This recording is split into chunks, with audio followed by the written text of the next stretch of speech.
Alright everybody, welcome to You've Only Come to Hear United. There's only one place to start today, obviously it's the first game of the season against Fulham. We'll be looking at the pros and the cons of that game and a few outcomes off the back of that. We'll be talking a little bit about Bruno Fernandes, the left back situation at the moment, and having a quick look ahead to the next game next Saturday against Brighton. So first of all, great result. I think that's all you can ask for going into the first game of the season, just coming out with the 3 points. You don't want to obviously play too badly, of course, when you've come out the back of a summer tournament in particular as well. You've had players away at the Euros, players away at Copa America, and people not integrating at the same time, coming back to a new coaching staff as well. So there's a lot of things for people to get used to, and I think to expect. Even with a relatively, we had a pretty decent pre-season behind us, but even with that being said, I don't think you're going to see the cohesion. And this doesn't just apply to United, this applies to teams across the board in the Premier League, especially primarily the teams who had a lot of players away on international duty. I think you're probably going to have to wait a few weeks to see that cohesion, to see those players gel, to see the debutants sort of find their groove.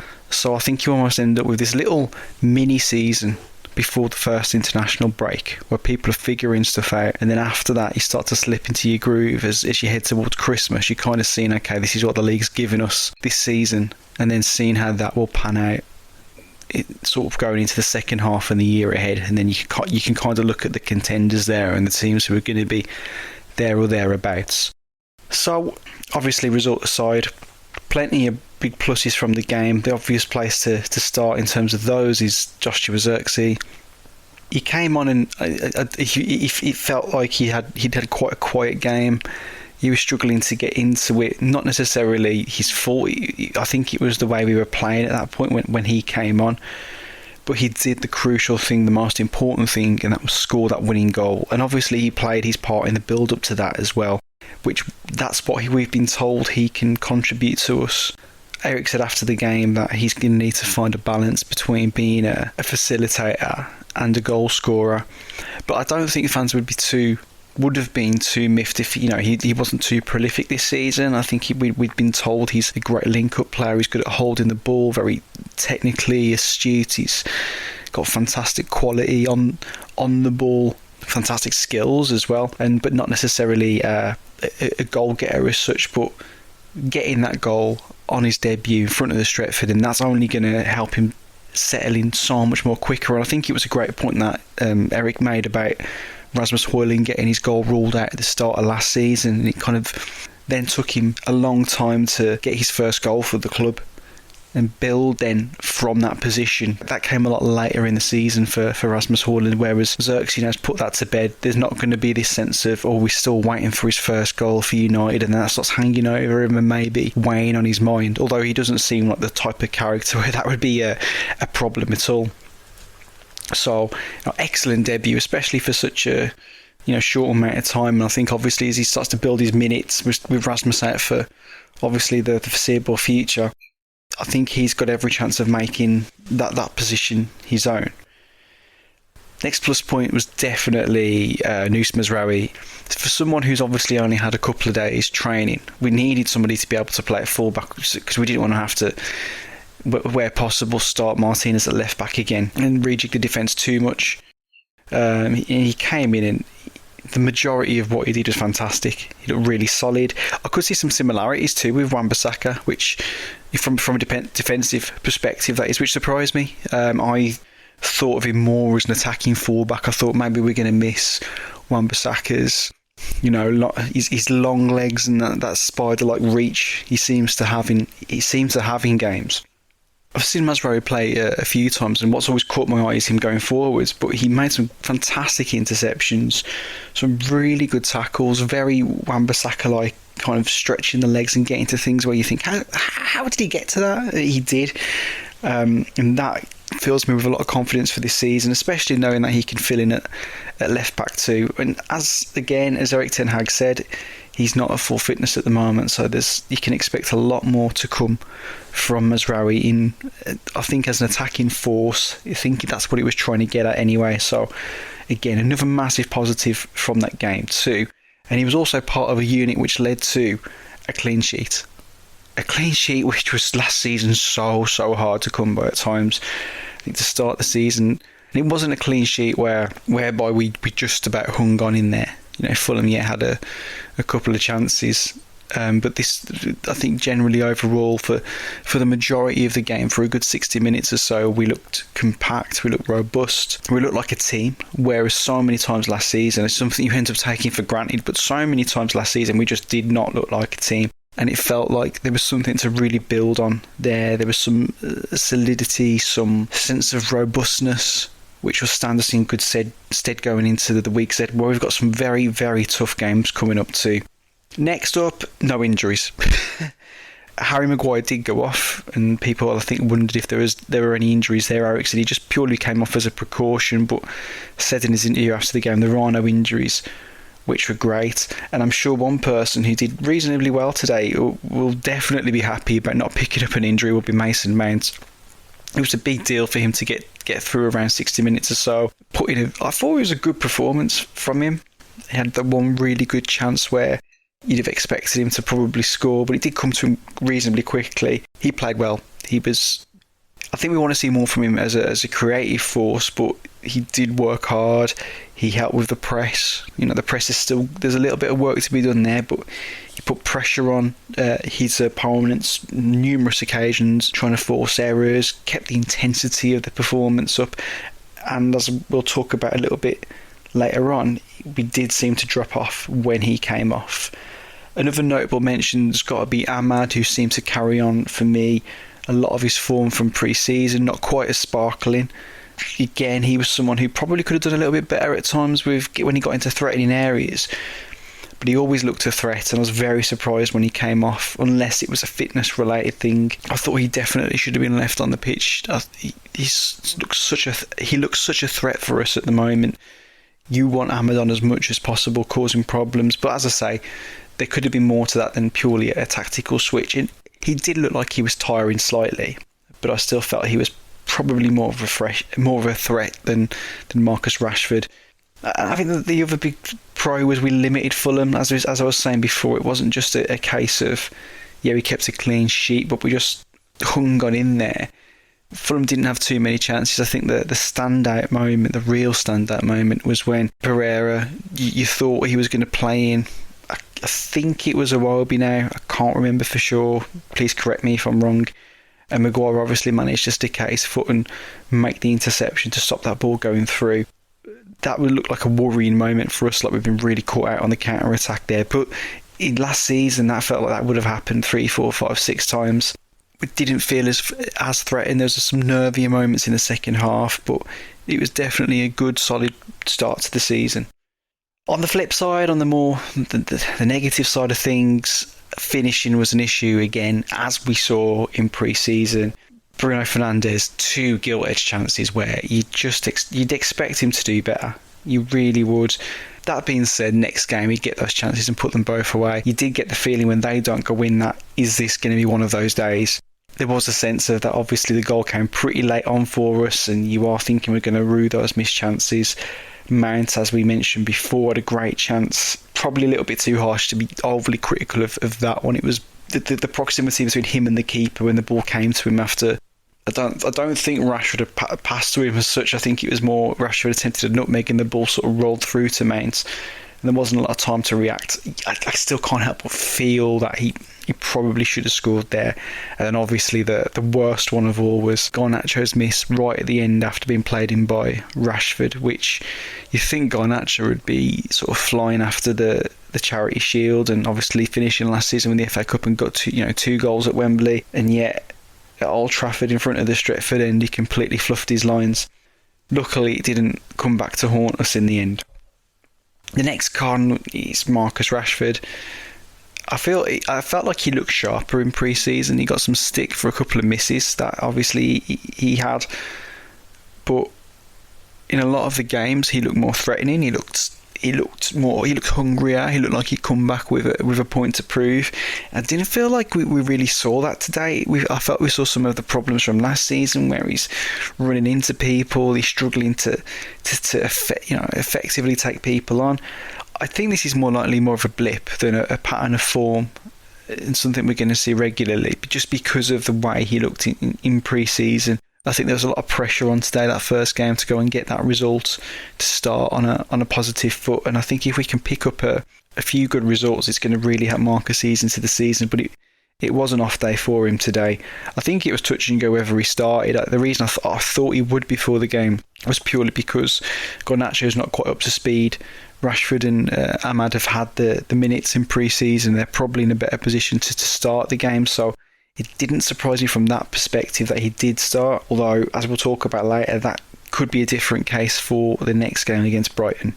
Another worry was just how open we suddenly looked when Mason Mount came off. Obviously, we compromised our attacking threat with having two attacking midfielders as effectively our front two. With Mount and Fernandes, you can either go, okay, they were playing as strikers, or we didn't have a striker. It depends how you want to look at it. But when Mount came off, we did seem to lose that solidity we had, where they were sort of helping. Mount and Fernandes could drop in there to help us flood that part of the midfield, and they can break from those midfield areas to attack, and it helped us to contain Fulham and dominate the game. But as soon as we made the changes and we put on a more conventional striker, it's probably unfair to call Xerxes a conventional striker, but having a striker on the pitch, I don't know if that was the only change. He was trying to work out what was going on in front. It wasn't completely apparent because Xerxes does drop deep. So I don't think it was a case of us necessarily going from a 4-2-2-2 to a 4-2-3-1. That's what appeared to happen. I'm not sure if that necessarily was what the message from Eric would have been at that point, but we definitely did seem to then have bigger gaps in the team. Was that just a consequence of us going for the game more and then leaving those spaces, or was it because of a structural change to the team? Either way, it was worrying. It did feel like all of a sudden a bit of a throwback to last season, and it would not have surprised me at all if Fulham had managed to find a way through on the counter-attack. But as I said in the pros, we did limit them, even in those situations. Compared to last season, it wasn't as if the floodgates suddenly opened. So even where we added a little bit more risk to the game, we still managed to hold Fulham off. Another massive worry appeared for me was when you're taking off, if you want to take off Kobbie Mainoo, as we did in the game, or if we had needed to take off Casemiro, you're looking at the options on the bench and then you're going, okay, so yeah, we can bring on Eriksen, McTominay, Collier, and you're looking at it and you're suddenly thinking, we need more. And we know we're looking for a centre midfielder at the moment, but the squad from a midfield perspective are particularly thin. And I think the same has to go from an attacking perspective too, because when Xerxes on, who's coming on next? I think we had Anthony still on the bench. We had brought on Garnacho. Obviously, Sancho wasn't available. We were limited in those attacking options to come on and try and change the game. So I think we need another striker. If you get injuries, if you lose one of Xerxes or Højlund for any amount of time this season, who have you got coming off the bench as an actual striking threat? I think it would be negligent if we get to the end of this transfer window and we haven't brought a striker in. But we'll see what happens. There is still time yet. Fingers crossed that we can cover those two areas.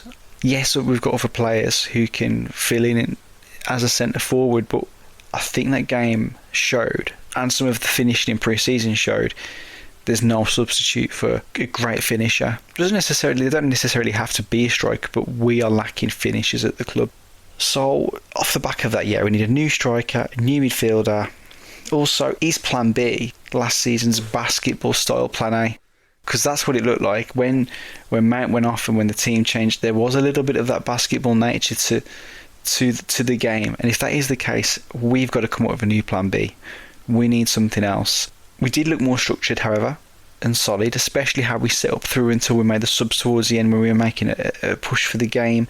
And it might be that structure, we keep it together despite the fact we might want to see some changes, which we'll again come on to when we have a little look at the Brighton game next.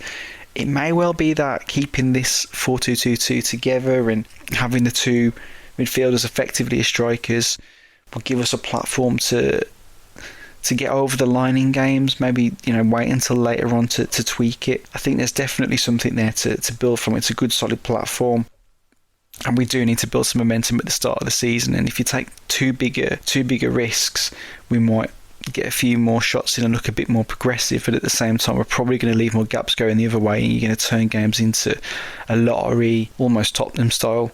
And also, I guess the final outcome was we got to see our team top of the league at the end of the day. So if that doesn't happen again for a number of weeks, at least we started the season as we mean to go on.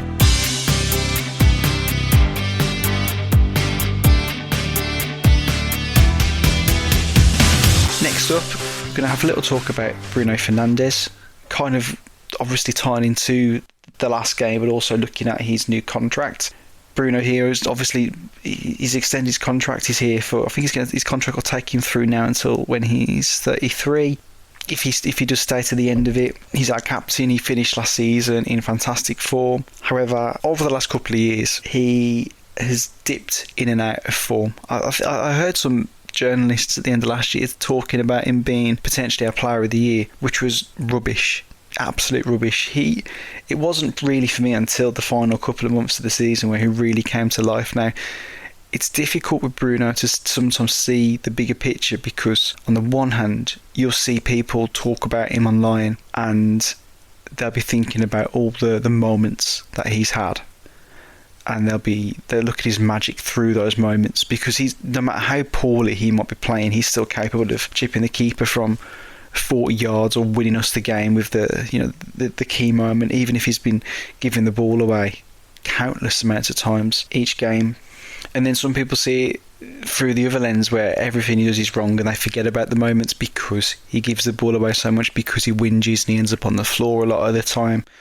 I think it's hard to have a balanced opinion of Bruno sometimes, but I think it wouldn't be unreasonable to say that up until the sort of back end of last season, for a while he hadn't been having the impact you'd want him to have.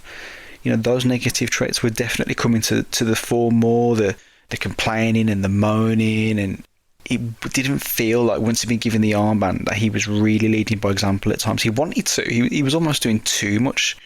He was trying too hard to be the captain, when actually he just really needed to be himself. And yes, that does include a bit of the whinging and moaning, but he just seemed to go into overdrive for a while. He was trying too hard. He was trying to cover too much ground.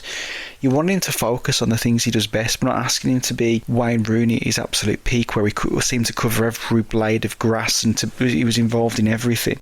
Bruno is fantastic at creating chances and scoring goals, and that's what I think most Manchester United fans want to see Bruno doing, not filling at right back or finding himself taking the ball off the centre back.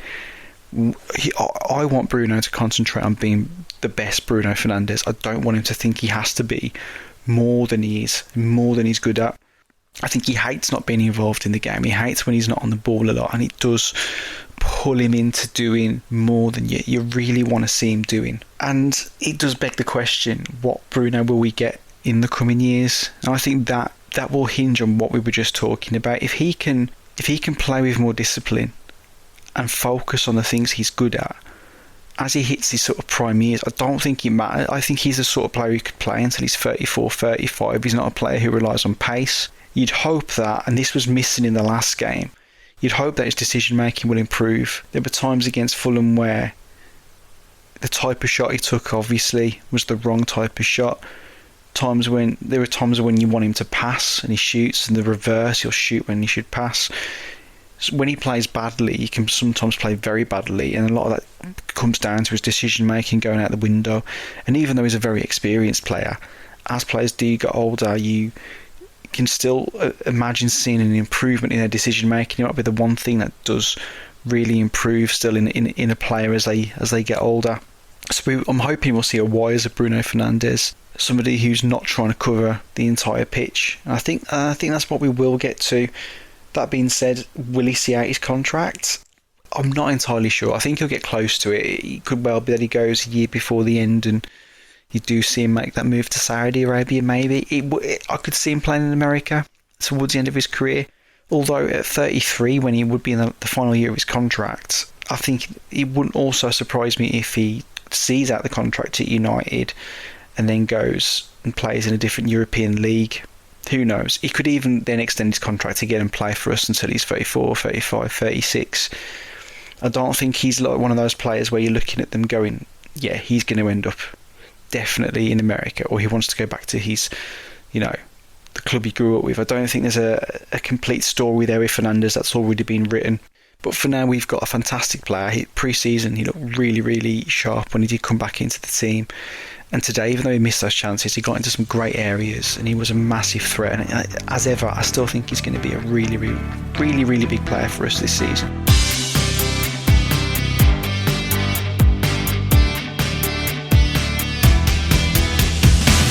Next up, it's something we talked about before, and it's the left-back situation. So today, we weren't sure before the game, was it going to be Mazraoui or was it going to be Dalot who was going to come in and fill the left-back role? It turned out to be Dalot today, and it was still a problem. Maybe Mazraoui wouldn't do this as much, but Dalot had to cut inside far too often for me. He didn't play badly. There's nothing wrong with Dalot's performance. For someone who, as much as he can fill in there, and he's done a job for us on numerous occasions at left back because of injuries, having to cut back all the time on your right really messes with the balance of the team. I don't understand why he has to. I mean, we don't see him use his left foot a lot, but I wouldn't say he's someone I've watched and gone, oh, his weak foot's terrible. I just like to have seen him try a little bit more and go onto that left and put a few more balls in there. You saw it with England in the summer. Without, obviously, while they were waiting for Luke Shaw to come back here and Trippier playing out there on the left, it messes with the flow of your attacks, because you ultimately will slow things down. You can whip a good ball in when you cut back onto your right and put it across. It doesn't necessarily have to stop you from being threatening in attack, but it does allow, if you go checking back, it does allow the opposition's defence to get back into position. It takes an option away from you. It makes you more predictable. And one thing that concerns me is we know we can't trust Luke Shaw's fitness. That's not a knock on Luke Shaw either. It's just, he's been at the club now for, is it a decade now? We're getting into testimonial territory. I think we might be with Luke Shaw. Tyrone last year, we don't really know what's going on there. But again, you think after being out for so long, it'd be unreasonable to expect him to play a large number of games this season. And then if we don't sign a fullback in the summer, looking at Eric's preferences, it's going to be Dalot or Mazraoui on that left, and they're always going to be cutting back. And the other concern in doing that is not just what he does to the team, it's also the fact that for me appears to be bizarrely blocking the progress of Harry Amas. I think there's an opportunity there where the manager could easily go, well, we haven't got a left back, so we're going to promote this really exciting youngster who had a great pre-season behind him, give him a chance, and if he has a few tricky games where he looks out of position, well, then you can bring Dalot or Mazraoui back in and go, he didn't look quite ready, but at least give him the chance to begin with. The test with that will come in a few months' time if Shaw's still not properly fit, if Malacia's not back in the team. In fact, even if one of the two of them's fit and we need backup at left back, that should be Harry Amas. Ten Hag said after one of the pre-season games he reckons he needs about 3 months and then he might be there or thereabouts. Obviously things can change, but it would frustrate me if Amas's chances this season are limited when there are injuries, or inevitably there probably will be injuries at left back, and he opts instead for Mazraoui and Dalot as alternatives at left back. You don't want to see players playing out of position in the first team, blocking the pathway of somebody in the youth team. And we've seen this happen in the past, going all the way back to when Paul Pogba was a young player at United, and I think there was a game where it looked odds on that he couldn't come into the team to get some experience. I think Alex Ferguson at the time opted to put Raphael in centre midfield, which just seemed insane at the time. And I think as a young player, you feel like the writing's on the wall. If other players are out, you can't get in the team. Now, obviously, Harry Amas is a little bit further back in his development than Paul Pogba would have been at the time. But still, you're looking at that and you want to see a pathway. You're told there's a pathway, and you're seeing the likes of Garnacho and Mainu getting those opportunities, and you're on the cusp of it. You've been given a taste of it, but when it comes to the crunch, you're not getting in there. And it felt a little bit like that for Toby Collier at the end of last season, where we weren't playing great. He was on the bench a lot, and you almost got to the point where it was like, well, hang on, you've given Amari Forson, it's game time this season. The way we're playing, and the way Casemiro's playing in particular, obviously he's never going to say that, but the way Casemiro's playing, why don't you just give me a go? So yes, we are giving young players opportunities. Ten Hag does have his favourites, and he does try to pick his moments very, very carefully. Sometimes I think he misses some good opportunities to put some of those young players into the team.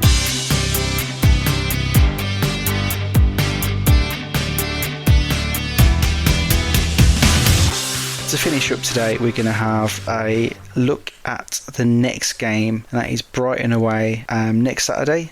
It's at 12:30 kick-off. So from the game against Fulham, what changes should we look to make? Now, the first one that people will be clamouring for, I'm sure they'll be clamouring for, will be Xerxes, probably for Mount. But I'm so torn on this myself. I think you do that, you instantly give us more threat in the box in the final third. Xerxes might not necessarily be seen as a prolific striker, but he's a presence. He's a big guy too. I think he's 6'4". We really missed that threat in the last game. However, as we mentioned earlier, when you took Mount off and we went to a 4-2-3-1, we just looked so much more open. And I don't know if we want to put ourselves in that position for Brighton away. There's part of me tempted to just stick to the same system as the last game and not mess with it too much. But equally, it feels if Xerxes picking up a bit of fitness and form, and he's got another week of training to get, he can get under his belt before the next game. I kind of think surely you have to play him too. So I think whichever way Ten Hag goes with it, I'm not going to be too phased. I think I'd want to see Xerxes though get at least another half an hour in the second half. But we'll see. I won't give the manager too much stick for that, whichever way he decides to go. I think the next one would be Garnacho for Rashford. I think Garnacho is going to be desperate to get back into the team. I think Ahmad's still done enough for me to justify his starting place. Rashford dropped off a little bit. It wasn't a great game, and I think it would make sense for Garnacho to come back in. I think that now would be his chance. And then I would equally say, though, that if Ahmad or Garnacho go off the boil, then Rashford comes back in. I think you want competition for places. You want people having to be at their very, very best. Otherwise, they're out of the team, and no one's safe. So I know Rashford's in a lot of ways at the moment quite unpopular amongst a lot of fans. He's taking a lot of stick, but I think part of the reason for that stick is getting played over and over when you're out of form. There's nothing wrong with being out of form. As long as it's temporary, we're not talking about a couple of years of being out of form. Some people will have a bad season. That's fine. These things happen, and yet a game or two here and there. The manager should. As long as you've got strength in depth, the manager should be taking you out of the team and giving the next guy a chance. Because that's the point of competition. If the manager's not doing that, he's basically saying, you are not direct competition, we are not strong enough in these positions. I don't think you can say that about United on the wings at the moment.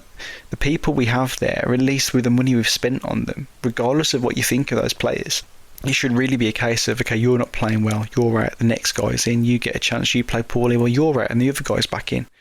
There's certain parts of the team where you want more continuity, regardless of whether that happens on a centre-back. You don't necessarily want to be chopping things around purely based on, temporary form if it's one game here and there. And the same probably for centre midfield too. But in other areas of the pitch, I think obviously you'd see it with United and the rotation with, for example, in the 99 season with York and Cole and Solskjaer and Sheringham. We had those options. If someone was out of form, well, you can come out of the team and somebody else can come into the team. You saw Andy Cole talking about it a little bit in the 99 documentary on Prime. There were moments where he thought he should have been in and he was taken out, and didn't necessarily always agree with the manager's reasoning, but the options were there for the manager to take at the time. And if you look at Ten Hag with those options for example, in the striking areas of the pitch, he hasn't really got those at the moment, but in the wide areas, he definitely does. Another area of the pitch he's got more options than he's had in recent years. He's centre back, and I would like to see De Ligt in for Maguire next game. Maguire has the feel now of a player who he feels much older than he is. He can still do a job in there. If Maguire rocked up and it was a Legends game, that wouldn't seem massively out of place. And I know it's hard to say that's not critical, but it's just the feeling I get watching him. He's actually looked a lot better for us since he lost the captaincy and had some of that pressure taken off of his shoulders, and I think that's helped to minimise some of the abuse that was coming at him. But he doesn't visually feel comfortable in a United shirt. You're watching him and it doesn't seem right. I think if you're a team and you're getting pummeled and he's in the box and he's blocking the ball and clearing the ball, if you're having to play a low block then and you've got Harry Maguire, I think you're onto a winner if you're trying to play that type of football. And yes, he can play progressive football because there were some beautiful passes in the game. I think there was one in particular where we switched it from right to left and it was bang on the money for Rashford, and he's got that in his locker. But when De Ligt came on, there was just he's got a presence. I'm hoping he hits some form for us this season too, because if he can match that with his presence, along with the character of Martinez next to him, that's really going to add something that we've not had. There's definitely, the character goes a long way. You can be a great player, but if you haven't got that character, it's going to limit the impact you can have on the people around you. And I look at De Ligt and I think you are going to be able to impact the team because of the strength of your character. So I'd definitely like to see him coming from Maguire. Just his presence alone, I think, will help lift the team. In terms of the score, I think I'm going to go 2-1. I went 2-1 for the first game, and I'm relieved there wasn't a goal for Brighton in there. We should have definitely had more than one. The chances were there for that. Garnacho in particular at the very end should have guaranteed that it was 2. Bruno's chances as well. We could have been comfortable winners. So I think I'm not too disappointed in my 3-1 prediction from the first game. I'm going to go 2-1. Brighton got a good result today to start their season away to Everton. Started well under their new manager, so they're going to cause us problems. It's one of the reasons why I'm reluctant to lose the Mount Fernandes partnership and to give us some solidity when we go to play them. I think we can get over the line if we create the chances we did against Fulham. We'd have to try. It'd be very hard to miss those again. But no, I'm going to go over 2-1 win for Manchester United next weekend. We will try and preview the game in a little bit more depth before next Saturday. Anyway, thank you for listening today. That was only the second episode of You've Only Come to Hear United. If we don't catch you before the Brighton game on Saturday, we will catch you for the follow-up next weekend. There will be another episode of Off Your Soccer as well before next weekend too, so please make sure you catch that on YouTube, Spotify, Amazon Music, wherever you listen to your pods. We will get on Apple soon. Thank you for listening, everybody, and I will catch you later.